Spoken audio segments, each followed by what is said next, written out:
Bom dia a todos, bom dia a todas, bom dia para você que nos assiste pela Pop TV em Sobradinho e Porto Alegre ou nos escuta pela Cultural FM em Santa Catarina e no Rio Grande do Sul. Sejam todos muito bem-vindos e bem-vindas a mais um ICL Mercado Investimentos. Hoje, terça-feira, e o dia começa quente, porque a gente tem, já no comecinho da semana e no ano, uma queda de braço, um cabo de guerra voltando para o radar, porque não é de hoje que existe essa divergência, esse desentendimento entre Donald Trump e Jerome Powell. E parece que o Powell está cada vez mais pressionado e ele está sendo investigado agora pelo governo dos Estados Unidos e usando ali, inclusive, o mesmo modus operandi, a mesma forma que foi a investigação da Lisa Cook. Então, mais uma vez aqui, Donald Trump mostra que ele vai bater de frente e colocar suas imposições em relação a pessoas que ele tem divergências. E isso fica cada vez mais evidente, inclusive dentro do Banco Central dos Estados Unidos. E isso fez barulho ontem. Outra coisa que fez barulho ontem é que dia 1, Big Brother Brasil, a gente já tem desinformação sobre Bolsa Família. Então a gente vai comentar sobre essa desinformação, eu acho super importante que a gente comente, afinal foi uma desinformação que passou em rede nacional e a gente vai não só explicar por que é uma desinformação, mas também falar como é na verdade e por que aquele discurso não faz nenhum sentido. Além disso, se der tempo, a gente vai passar pelos dados de produção industrial que a produção está sofrendo nas garras da taxa Selic. Antes, já vamos passar pela agenda para não perder tempo, porque como vocês viram, hoje o programa está agitado. Então já vamos passar pela agenda aqui, porque às 9 horas da manhã saiu a pesquisa mensal de serviços. Então, depois da divulgação da pesquisa da produção industrial, a pesquisa mensal de serviços também já foi divulgada. Ambas as medições aqui no caso são referentes a novembro ainda, então a gente está olhando para trás, mas já mostram aí como é que estão os setores e o ritmo também da nossa atividade econômica. 10h30 da manhã nos Estados Unidos tem índice de preços ao consumidor, dado que está super no radar também. Essa divulgação aconteceu e ela estava sendo muito esperada, justamente porque no mês anterior o CPI, o índice de preços ao consumidor, fez barulho, então ele deve ficar bastante no holofote também nesse mês, ainda mais no meio dessa queda de braço no Banco Central em relação, porque no final, gente, é a política monetária que está em jogo. A divergência, eu vou explicar isso daqui a pouquinho para vocês, mas a divergência entre o Donald Trump e o Jerome Powell e essa tentativa de enfraquecimento do Jerome Powell vem justamente por divergências de condução de política monetária. E o Donald Trump não mede esforços aí para atacar realmente o Banco Central e a figura do Powell como presidente. Meio-dia, daqui a pouquinho, tem Departamento do Comércio dos Estados Unidos divulgando as vendas de moradias novas de setembro e outubro. Lembrando que alguns dados estão represados ainda do shutdown, da paralisação do governo dos Estados Unidos. Às 4 horas, na Argentina, sai a inflação ao consumidor, o CPI também de dezembro. E às 6 da tarde, o presidente do Fed de Richmond, o Tom Barkin, participa de uma discussão na Sociedade de Analistas Financeiros de Washington. Então aqui também deve ficar no radar, ainda mais nesse momento polêmico de Banco Central dos Estados Unidos. Além disso, na China, durante o dia, o primeiro-ministro do Canadá viaja com o encontro com o presidente da China, o Xi Jinping. Hoje um dia, que se a gente for pegar a agenda de forma geral, ela tem indicadores importantes, indicadores aqui no Brasilzão de setor de serviços, um setor super importante para o nosso PIB e para a nossa economia urbana. Nos Estados Unidos tem inflação ao consumidor, que também deve mexer bastante com os mercados, é um tema que está super na centralidade. E além disso tem encontro na China e presidente do Banco Central dos Estados Unidos falando em um momento de muita divergência, muita polêmica e muita incerteza. E isso deve ganhar um pouco mais de relevância, ainda mais em um dia de inflação, que tem tudo a ver, né, principalmente nessa visão mais ortodoxa da economia, tem tudo a ver com a política monetária e sua condução. Eu já vou pegar o gancho aqui para falar do fechamento de ontem. E o fechamento de ontem acabou refletindo muito a agenda também do dia de ontem. Os pronunciamentos de dirigentes do Banco Central acabaram também ficando um pouco ali na centralidade, mas o que mais trouxe a discussão da política monetária para o foco foi realmente a divergência e a investigação aberta contra o Jerome Powell. E isso eu vou falar daqui a pouquinho, eu vou passar por cima agora, só para vocês entenderem que isso movimentou muitos mercados, porque aumentou bastante a incerteza durante o dia. Então, boa parte do dia, os mercados lá em Nova York foram conduzidos por essa investigação, por essa treta entre o Donald Trump e o Jerome Powell. Esse foi o motivo, o pilar central de boa parte do dia. No fim do dia, você tem uma perda de fôlego desse assunto, ele acaba saindo um pouco de cena e o que entra no lugar é a Alphabet e a sua alta recorde, que acaba levando outras empresas de tecnologia para o positivo, quase ali como uma influência ali, né? Como uma zona de influência das empresas de tecnologia, e elas acabam indo para o positivo e levando as bolsas nova-iorquinas para o positivo também. Aqui no Brasil, a gente teve um movimento de queda no Ibovespa, não foi um dia de queda aprofundada, mas a gente ainda tem um pouco ali de influência também da Petrobras e das ações de mineração e siderurgia, que seguraram um pouco da queda. Então foi um dia ligeiramente negativo aqui no Ibovespa, mas essa queda não se aprofundou justamente por um dia positivo nas empresas ligadas às commodities, sobretudo. O setor financeiro sofreu mais um dia também com o caso do Banco Master, que continua levando o setor financeiro para a incerteza. Então, o caso do Banco Master, entre o Banco Central e o TCU, essa questão não está decidida, inclusive reuniões foram adiadas, tem ainda muita água para rolar, só que como ainda tem toda a incerteza em relação ao desfecho, não se sabe quais vão ser os próximos passos, se vai ter mais interferência, se o Banco Central vai conseguir manter sua posição, tudo isso está gerando muita incerteza em relação ao setor financeiro. Então, o setor acaba sofrendo quase como um dano colateral aí, e isso... Tomei um susto aqui porque caiu um trocinho aí, não se espantem. Mas quase isso faz com que os bancos andem em bloco com essa influência. Mas já vamos colocar aqui o fechamento para o pessoal de casa acompanhar.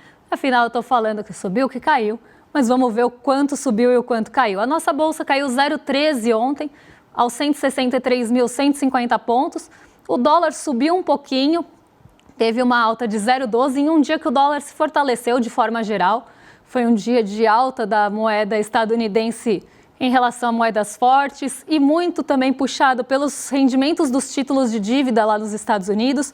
Quando começa a incerteza em relação à política monetária, em relação à interferência no Banco Central, quando isso vai para a descentralidade, você acaba tendo um aumento dos rendimentos dos títulos de dívida. E aumento do rendimento dos títulos de dívida atrai dólares, atrai dinheiro, capital para os Estados Unidos. Então, sai dólares dos países e o dinheiro vai buscar refúgio nesses ganhos mais elevados proporcionados pelos títulos de dívida. E isso faz com que o dólar suba frente às moedas emergentes e pares também. E foi o caso ontem, não foi uma alta tão expressiva como poderia ser, mas teve alta do dólar ontem sim. E como falei, as bolsas nova-iorquinas, apesar de todo o clima negativo do começo do dia, por conta dessa queda de braço no Banco Central, as empresas acabaram indo para o positivo com influência do setor de tecnologia, e esse setor de tecnologia levou todo mundo em bloco junto com ele, e quem influenciou muito mesmo o setor foi a Alphabet, com suas novidades e recordes na bolsa ontem. E aí acaba contagiando todo mundo junto e vai para o positivo.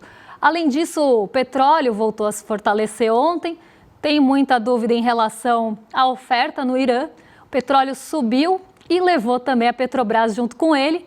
E o S&P, que tem um setor de energia também bastante presente, acabou indo para o positivo, também influenciado não só pelo subsetor de tecnologia, mas também pelo setor de energia.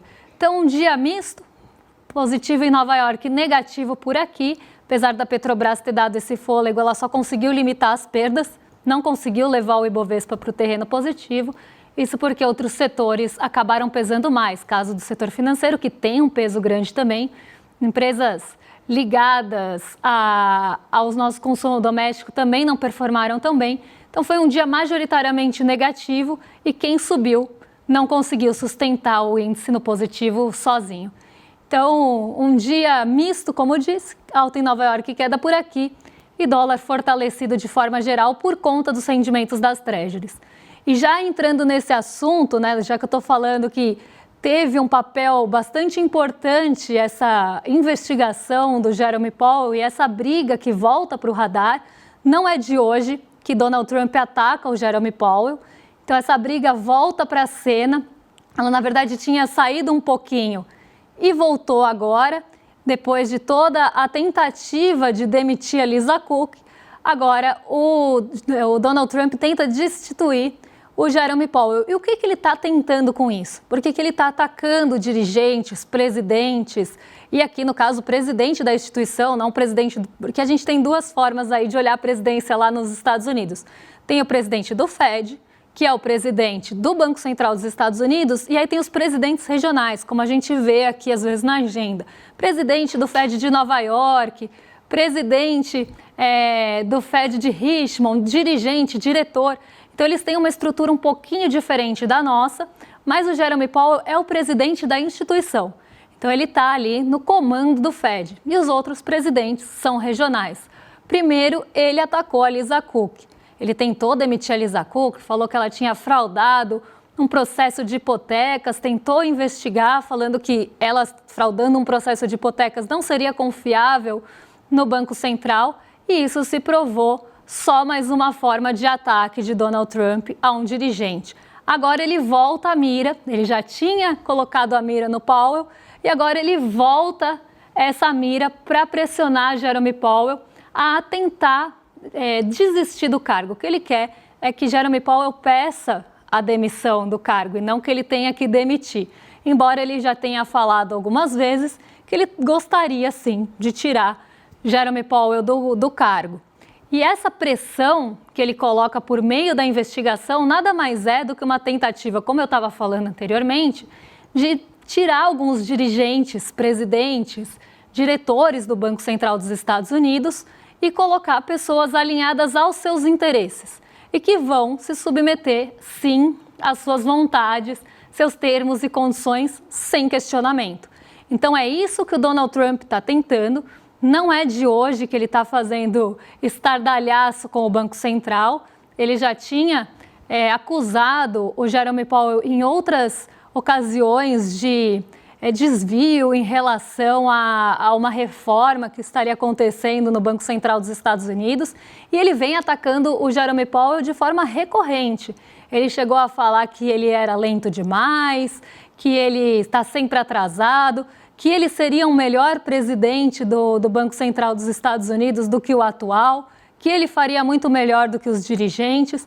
Então, ele mostra mais uma vez que ele não consegue trabalhar com pessoas que pensem diferente dele e que, na verdade, ele quer pessoas submissas a ele. Assim como ele quer presidentes submissos a ele, assim como ele quer que todo mundo abaixe a cabeça, porque a vontade de Donald Trump é governar o mundo.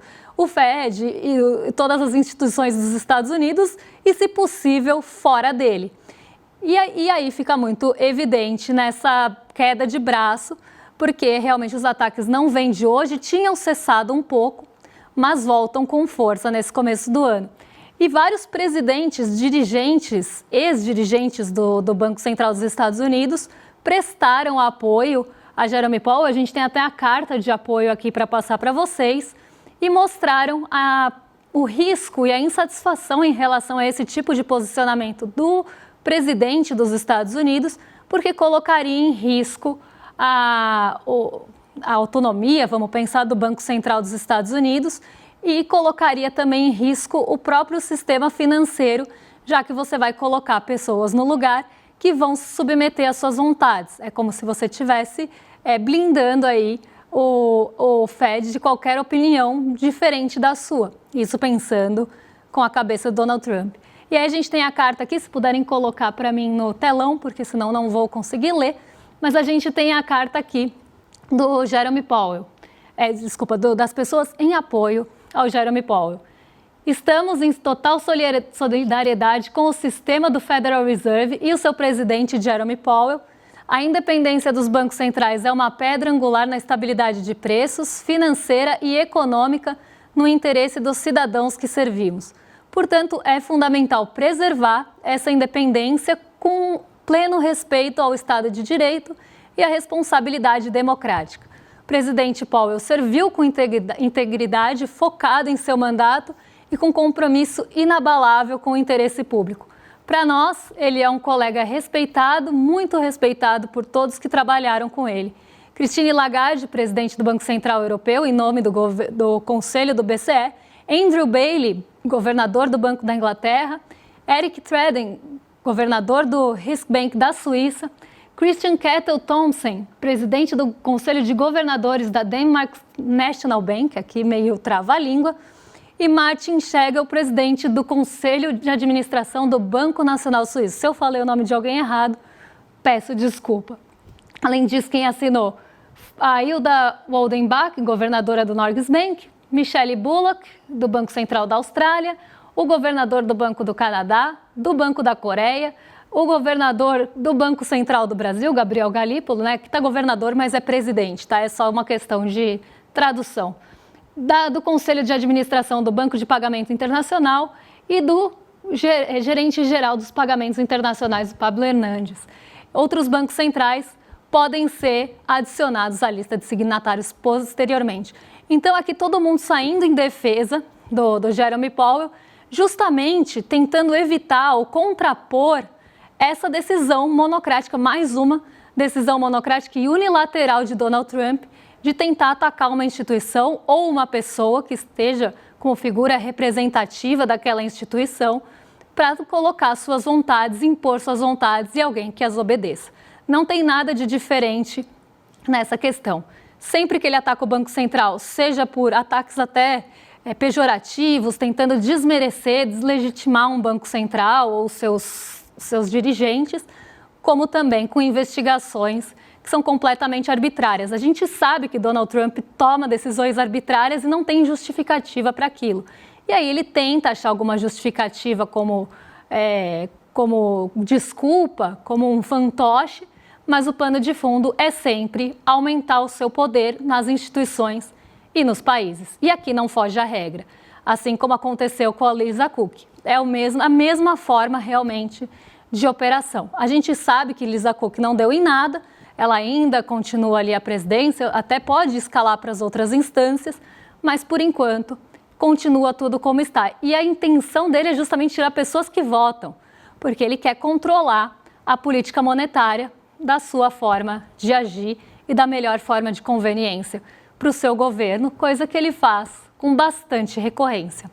Agora a gente vai passar por um assunto também bastante polêmico. Hoje o mercado está polêmico, porque ontem, dia 1, como eu falei, de Big Brother Brasil, um reality show de grande repercussão, de muita audiência e muita gente assistindo e que acaba tendo ali, podendo ser influenciado por o que é falado lá.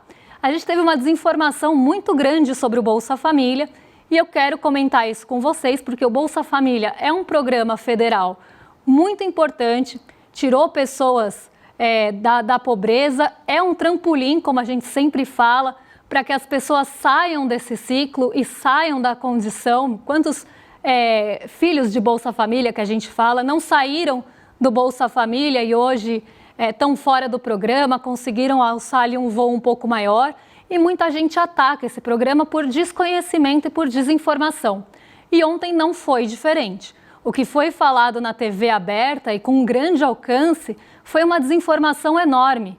Foi ali um desconhecimento, mostrou um desconhecimento, sim, do programa, e a fala não faz o menor sentido. Então eu vou ler aqui para vocês, porque a gente não pode passar o trecho, claro, mas eu vou quebrando também esse argumento colocado aqui para a gente entender o que ela falou de errado sobre o programa e como seria, na verdade, e o que está em jogo nessa fala, porque tem um ponto bastante importante ali, que a gente não sabe quem é a figura, mas a gente pode questionar. O que essa pessoa estava querendo? Qual a intenção dela falar uma coisa dessa? Vamos colocar aqui na tela a fala que foi dita ontem em rede nacional pela Solange Couto, que inclusive fez o clone, né? Ela era Dona Jura de O Clone, por isso a brincadeira da nossa tarja. Mas vamos lá. Eu, assim, vi uma pessoa, que é ela falando, tá? Então, pensem que é uma pessoa falando. Eu, assim, vi uma pessoa de poder no país. Assim, essa distância que a gente tá da porta, aquela apontando para a porta, para a pessoa que está com ela no quarto. Uma garota dizendo assim: Dona Fulana, eu passei para a 5ª série. Eu quero completar, não sei o que, mas né, aqui na cidade não tem e tal. Então, ela primeiro está falando que a criança, né, de 13, 14 anos, pré-adolescente, adolescente, está querendo cursar a 5ª série, mas que na cidade dela não tem, o que já parece bastante estranho quando a gente fala de ensino fundamental. Mas vamos continuar. A pessoa virou e disse assim para a menina, a tal da Dona Fulana, pessoa de poder que ela não cita quem é. A menina tinha 13, 14 anos. Você tem, eu não vou, ela falando, eu não vou dizer o nome do benefício, mas todo mundo sabe que é do Bolsa Família que ela está falando. Não vou falar o nome do benefício, mas você tem benefícios aí. Melhor você ter filhos do que estudar. Aí a pessoa responde para ela, olha só, não acredito. E ela fala, eu vi, ninguém me contou não, eu estava lá. É porque quer. Então assim, é muito difícil quando um adolescente, um pré-adolescente, um adolescente diz que quer estudar e escuta de uma pessoa mais velha, isso daí é melhor do que ela procrie, por conta do benefício do quê? Então, só para ficar meio confuso, porque eu estou lendo a fala de uma pessoa que está conversando.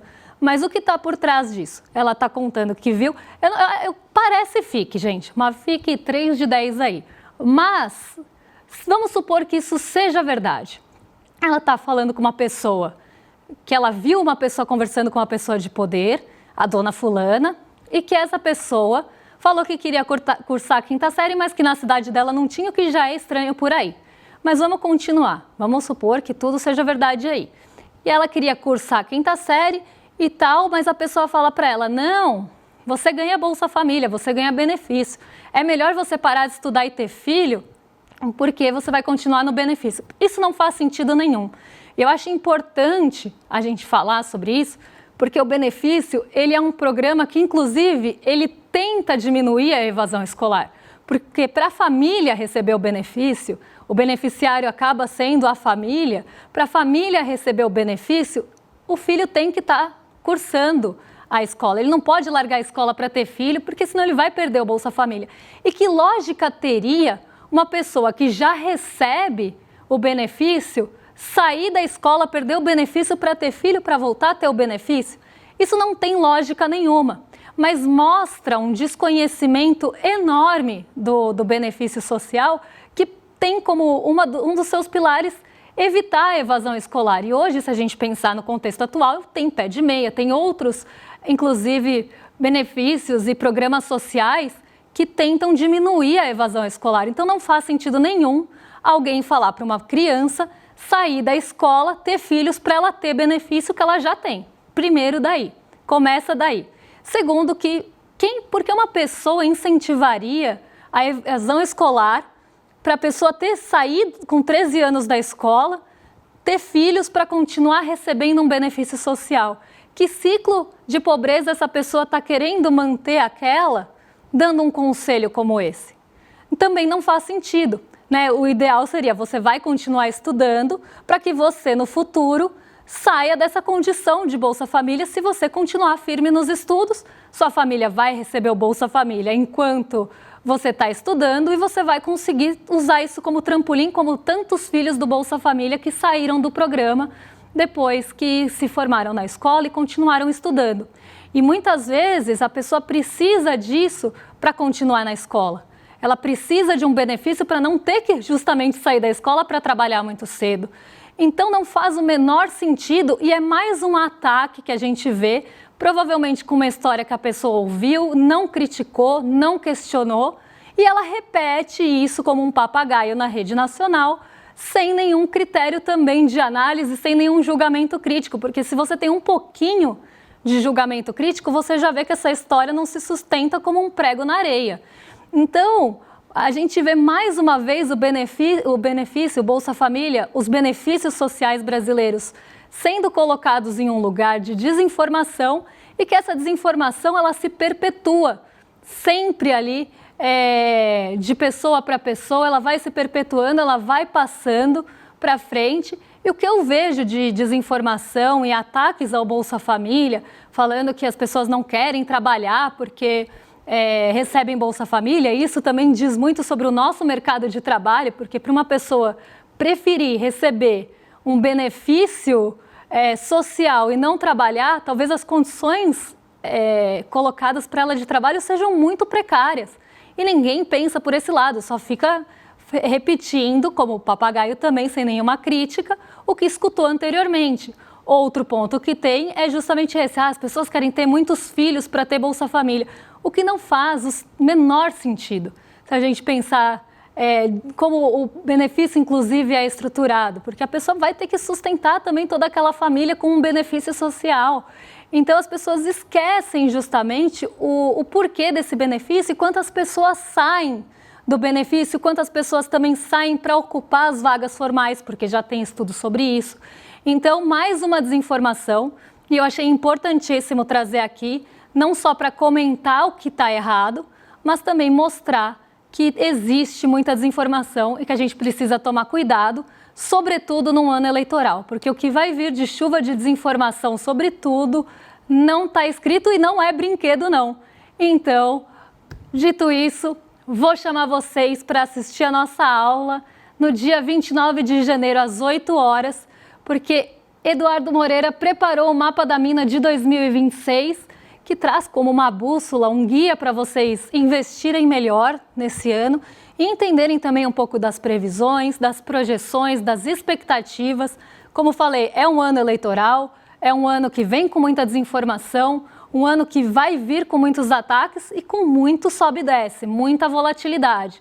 Então, a gente precisa saber por quais caminhos a gente anda em um ano que tem aí eleições, a gente tem fake news que vão aparecer aos montes e a gente tem que saber questionar e também saber responder, né, e entender em que cenário que a gente está colocado para não cair em cilada.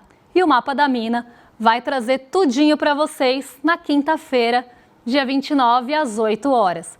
Agora me despeço de vocês, entrego para os nossos vizinhos de cima do Rolê CL, hoje com o Lucas Rocha e com o William De Luca, e eu volto amanhã para falar o que mexe com o nosso bolso, com a nossa bolsa e com as nossas vidas. Um beijão e até lá. Quantos golpes aconteceram no mercado financeiro em 2025? Teve Banco Master, teve o faraó lá dos bitcoins. Agora, teve muita gente que não caiu em nenhum desses golpes, que não comprou COI, que não comprou CDB do Banco Master. Sabe por quê? Porque assistiu o Mapa da Mina em 2025. O encontro que a gente faz todos os anos em janeiro para fazer nossas previsões e alertas sobre o ano que está por vir. O Mapa da Mina 2026 vai acontecer no dia 29 de janeiro, uma quinta-feira, às 8 horas da noite. E você pode participar gratuitamente. Em 2025, a gente acertou todas as previsões. E a gente vai trabalhar muito para fazer boas previsões em 2026 também. Cine Liberta, um programa de cinema do ICL que abre as portas para um acervo com mais de 200 documentários nacionais e internacionais reconhecidos mundialmente. Toda sexta-feira, às 7 da noite, selecionamos um documentário especial para você. Histórias que emocionam, revelam e transformam a forma de como vemos o mundo. Depois da sessão, nós vamos receber convidados especiais para comentar o filme e discutir os pontos de cada obra. Cine Liberta, toda sexta às 7 da noite, em nossos canais do YouTube. E Para mergulhar no catálogo completo, acesse o ICL+.